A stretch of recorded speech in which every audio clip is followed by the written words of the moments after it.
semua teman-teman bercerita. Apa kabar? Baik-baik ya? Sehat-sehat ya? Saya Anastasia Retno Pujastuti atau Nana, edukator PRH Indonesia. Saya bercerita karena saya suka bercerita. Karena dari cerita saya mendapatkan makna hidup saya. Seperti biasa, saya ditemani oleh Ice. Di sana ada Mon ya. Lalu ada Cici, Caca, dan JJ. Dan mulai episode kali ini saya ditemani oleh teman baru. Teman saya ini pandai sekali deh. Coba kita panggil ya. Piko. Piko. Mana? Hai teman-teman. Apa kalian? Hai Bu Nana. Halo Piko. Terima kasih ya mau menemani kita semuanya. Kita mau bercerita. Hari ini sebelum bercerita, aku mau tanya dulu, Piko dari mana aja sampai baru kali ini kelihatan jadi teman baru nih? Dari mana aja terbangnya? Aku habis terbang dari Jawa Tengah, Ibu. Aku tadi habis jalan-jalan sebulanan. Oh, dari Jawa Tengah. Kalau gitu, saya akan membawakan cerita dari Jawa Tengah sesuai dengan tempat Piko habis jalan-jalan terbang. Ya, saya akan bercerita tentang Rawa Pening, cerita dari Jawa Tengah. Teman-teman sudah pernah dengar? Begini ceritanya. Oh belum, Piko belum. Oke, baik-baik. Piko jalan-jalan ke Jawa Tengah tapi belum dengar ceritanya. Baik Piko, dengar-dengar ya. Oke, Bu. Oke, nah dulu kala di kaki Gunung Merbabu, kaki gunung apa Piko? Aku tidak tahu, Ibu. Aduh, Piko gimana? Merbabu, coba. Merba. Bu. Merba. Bu. Merba. Merbabu, ya. Babu. Di kaki Gunung Merbabu hiduplah sebuah keluarga. Ayahnya namanya Ki Hajar. Siapa Piko? Ki Haji ya, Bu ya? Ki Hajar. Hajar. Lalu ibunya namanya Nyai Selakanta. Nyai Selakanta. Selakanta, betul. Piko pandai. Dan anaknya namanya Baru Klinting. Baru Klinting. Iya, Klinting gitu ya. Nah, tapi mereka sangat dijauhi oleh orang-orang di desa itu. Kenapa ya? Ice tahu kenapa? Iya betul. Walaupun di desa itu damai, tentram, tapi ternyata orang-orang belum berdamai dengan Baru Klinting. Karena Baru Klinting ternyata seekor naga. Apa-apa, Piko? Seekor naga, bagaimana bisa, Ibu? Iya, makanya ajaib ya. Jadi Baru Klinting, ayahnya Ki Hajar, ibunya Nyai Selakanta, bapak ibunya manusia. Tapi si Baru Klinting ini seekor naga. Wah, aneh sekali ya, Bu. Iya, dan dia sakti. Sakti, Bu. Iya, jagoan sakti gitu. Nah, tapi karena bentuknya naga, Piko sudah pernah lihat naga? Pernah, Ibu, aku dulu ketemu sama beberapa naga saat aku terbang, Ibu. Oh, serem atau tidak serem? Tidak serem, Ibu, mereka sangat-sangatlah Baik ya. baik sekali, Ibu. Oh, berarti nih orang-orang di desa Ngasem di bawah kaki Merbabu itu yang belum berdamai nih karena mereka menyingkirkan Baru Klinting. Baru Klinting sedih sekali. Setiap hari dia selalu dijauhi oleh orang-orang di desa itu. Mereka bilang, Baru Klinting aneh, Baru Klinting aneh, Baru Klinting aneh. Wah, kok mereka jahat sekali sih, Ibu? Ya kasihan ya Baru Klinting ya. Piko pandai. Piko pandai tahu warnanya naga itu apa? Waktu itu udah pernah lihat kan? Ada banyak ibu, ada yang merah, ada yang hijau, ada kadang coklat, kekuningan. Oh, Aku ini. oh, ya. Nah, baru kelinting ini warnanya apa, Cek? Hijau. Nah, kulitnya baru kelinting warnanya hijau. Jadi semakin aneh karena manusia tidak ada yang warnanya hijau. Akhirnya baru kelinting pergi dari desa itu.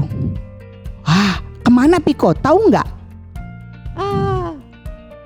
Mencari rumah kali bu. Ya betul. Baru kelinting mencari rumah baru dan dia masuk ke dalam gua di puncak Gunung Merbabu. Hah?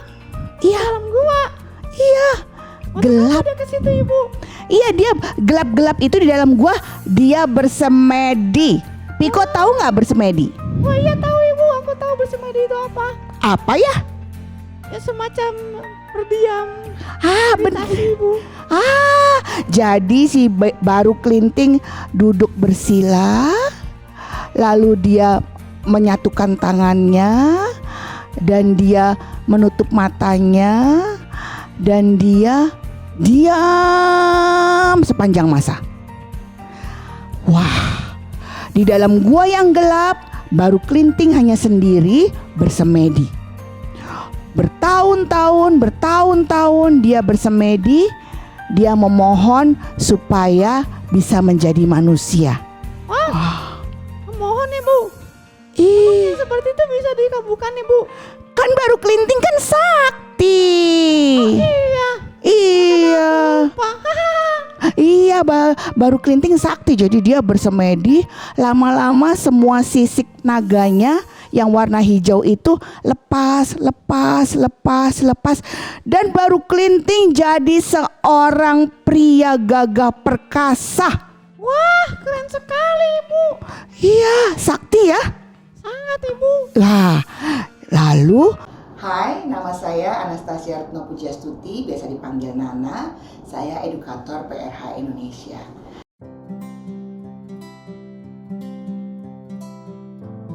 PRH adalah metode pertumbuh kembangan diri untuk menuju pada diri yang sejati yang dikembangkan di Prancis 50 tahun lalu oleh seorang pendidik bernama André Rosset. Karena PRH, saya menemukan bahwa saya adalah Nana yang punya kebiasaan bercerita. Saya senang bercerita karena saya menjadi mengenal diri saya yang sebenarnya melalui setiap pesan positif dari cerita yang saya bawakan. Sampai jumpa pada cerita berikutnya.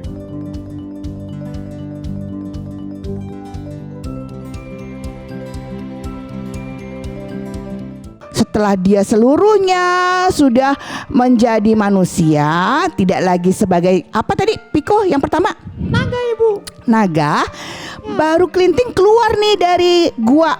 Wah, aku sudah bebas dan aku sekarang sudah jadi manusia. Lalu dia masuk ke desanya.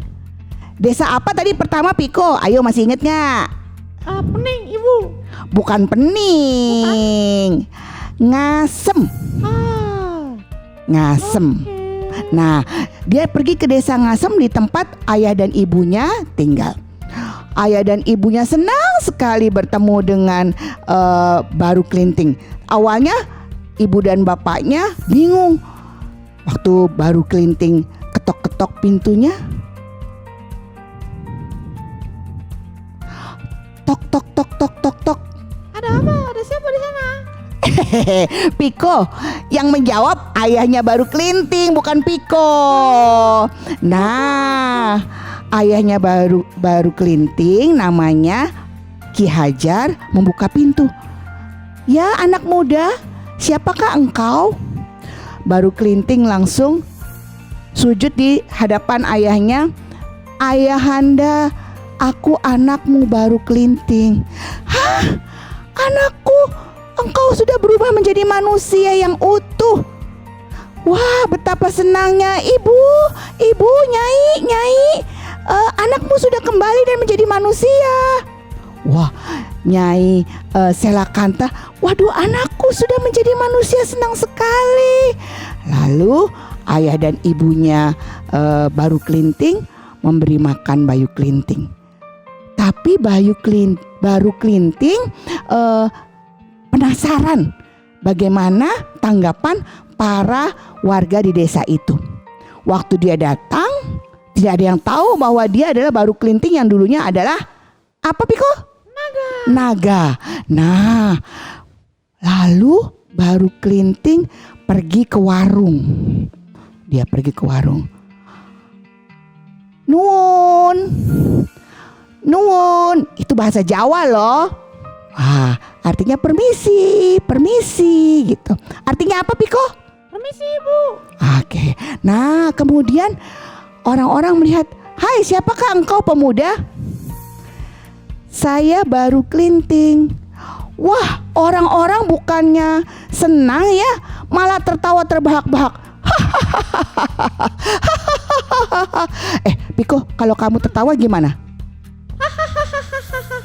Ya. Sejauhnya seperti itu. Tapi kenapa ditertawakan, Ibu? Iya, mereka tidak percaya bahwa itu Baru Kelinting. Mereka bilang, engkau penipu. Mana mungkin Baru Kelinting bisa jadi segagah engkau. Baru Kelinting kan buruk rupa. Begitu, Piko. Wah, mereka jahat sekali. Iya, mereka sangat merendahkan si Baru Kelinting. Iya. Akhirnya sedih ya. Nah, akhirnya Baru Kelinting juga sedih tuh kayak Piko. Sedih dia. Di dalam hatinya sambil dia meneteskan air mata. Karena dia tidak dilayani oleh penduduk desa. Semuanya merasa itu adalah bohong kalau dia berubah menjadi manusia yang gagah perkasa. Nah, akhirnya karena dia sedih, si Baru Kelinting mengambil sebatang lidi. Piko, kamu tahu nggak lidi itu apa? Tahu, Ibu. Apa? Lidi itu yang biasanya suka ditumpukan bersama dan akhirnya jadi sapu lidi untuk nyapu, Ibu. Untuk menyapu, betul, sapu lidi ya. Tapi dia hanya ambil satu loh, Piko. Teman-teman, dia hanya ambil satu. Hanya satu? Iya, dia ambil satu lalu dia tancapkan dalam tanah. Tancapkan untuk apa, Ibu? Iya, habis ditancapkan lalu Baru Kelinting menyampaikan kepada warga desa. "Hai warga desa, kalau engkau bisa mencabut lidi yang aku tanam ini, maka aku akan menyembah kalian," kata si Baru Kelinting. Saking Baru Kelintingnya udah sedih tuh. Nah, jadi ditanam di situ. Katanya siapa yang bisa cabut, nanti Baru Kelinting akan menyembahnya, ya. Nah, lalu akhirnya semua orang coba. Nah, ada satu orang coba nih, Piko. Susah. Kok bisa susah sih, Ibu? Iya, padahal cuma satu batang lidi ya. Iya, Ibu, makanya aku bingung. Lalu dicoba lagi. Aku mau coba. Ya, lalu dia susah juga. Wah, semua orang bingung. Piko bingung nggak? Bingung sekali, Ibu. Aku tidak paham kenapa satu lidi sangat sulit untuk diangkat. Nah, aneh ya, teman-teman. Akhirnya Baru Kelinting maju dan bilang pada semua orang, "Aku sangat bersedih hati karena kalian tidak menerimaku. Aku akan mencabut lidi ini untuk menandakan bahwa aku sudah menjadi manusia dan aku memiliki perasaan juga bila mana tidak diterima. Aku sangat sedih." Lalu Piko, apa yang dilakukan sama Baru Kelinting? Tahu nggak? Apa dia mencabutnya, Ibu? Ya, pelan-pelan sambil menangis karena sedih, Baru Kelinting mencabut lidinya. Dan dari tempat bekas lidi itu ditanam, muncullah air memancar dari dalam bumi. Sambil si Baru Kelinting menangis. Dan akhirnya desa itu kena banjir. Wah, Tolong gitu Piko. Kalau banjir gimana ya? kalau banjir semua terendam Ibu. Semua terendam. Semua kampung dan desa itu terendam air. Dan akhirnya terkenalah tempat itu dinamakan sebagai Rawa Pening. Karena di sanalah tempat si Baru Kelinting membuktikan bahwa dia manusia yang juga punya perasaan kalau tidak diterima oleh yang lainnya. Nah, Piko, dengar cerita tadi, kalau Piko senang bagian yang mana ceritanya? Aku senang di saat dia akhirnya bisa berubah menjadi manusia Ibu. Ya, Itu menurutku sangatlah hebat. ya, bahagia ya kalau kemudian saya berusaha dan kemudian berdoa dan kemudian bisa mendapatkan apa yang dicita-citakan, ya. Nah, tapi ternyata tidak demikian dengan warga semuanya. Kasihan ya teman-teman. Saya merasakan bagaimana sedihnya bila mana tidak diterima. Maka marilah mengenal perasaan-perasaan, bukan hanya perasaan saya, tapi perasaan orang lain. Ya, mari kita jaga dan kita hormati orang lain. Setuju gak Piko? Sangat setuju Ibu. Kita menghormati Orang lain. Oke, baik. Itu makna dari saya. Saya Ice, Piko, Momon, Caca, Cici, dan JJ pamit dulu. Sampai ketemu dalam cerita yang lainnya di Bercerita. Dah.